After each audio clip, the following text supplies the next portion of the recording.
All right, so today we are going to be talking about finding the volume of L-shaped figures. So when you look here, this looks like a 3D L. And what's great about this is we can actually trace the base that looks like an L and then multiply it by our height to find the volume of this L-shaped or composite figure. When I call this a composite figure, all that means is that you'll notice that it's two rectangular prisms placed either on top of each other or next to each other.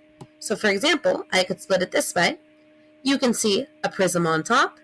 You can also see a prism on the bottom. I could also split it up and down. And you'll notice here it's not perfect. Here's a prism on this side. Here's a prism on this side. And I'm going to show you a little trick that we can use to find the volume of L-shaped figures. So if you don't already, I want you to take out a piece of graph paper and you're going to do this with me as you watch the Edpuzzle. So what we're going to do first, I noticed that the length here is 6 centimeters. So we're going to go to our graph paper and we're going to go over 6. So I'm going to count 1, 2, 3, 4, 5, 6.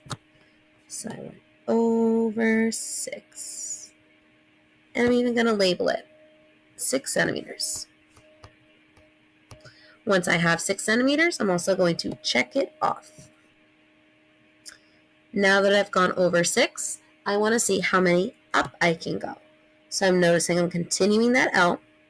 I don't see a dimension here, but I notice that this height is the same as this height, and it says 2 centimeters. So we're going to go up 2. I'm going to label it 2 centimeters, and then I'm going to check it off. Now that I went up, I'm going to go over. I can see here that I don't see a number here, but I notice that this side is the same as this side, and I notice that's 4 centimeters. So I'm going to go over 1, 2, 3, 4. 4 centimeters. I'm going to label that 4. And then again, checking it off. I noticed when I started that I also go up 5. So I'm going to go up 1, 2, 3, 4, 5. Make that nice and neat. Taking my time. 1, 2, 3, 4, 5. Labeling that 5 centimeters. Checking it off. Now I know that I want this to look like an L because it's an L-shaped figure. So I'm going to go straight up and connect it so it makes an L.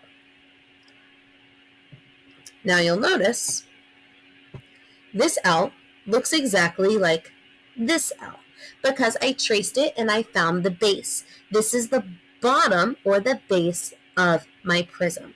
So I want to find out how many square units are inside. I could count up all of my squares one by one, but I think it'll be a little bit easier to split it.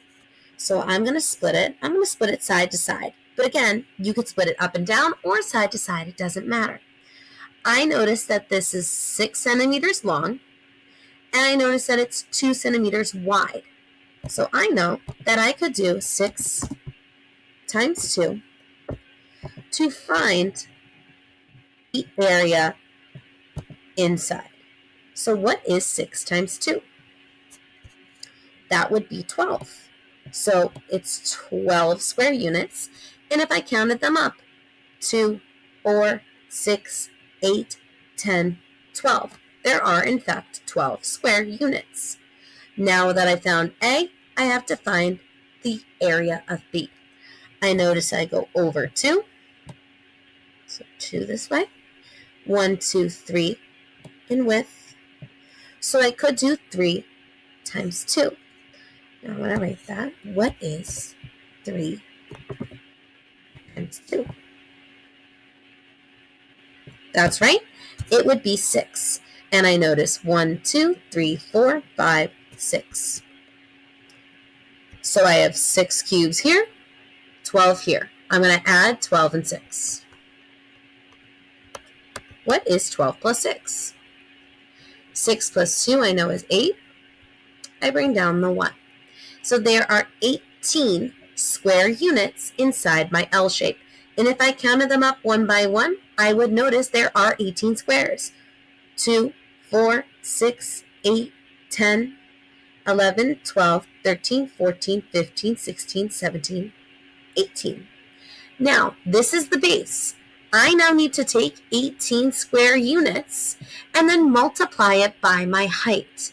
So what is the only dimension that I did not use or check off that gives me the height? That's right.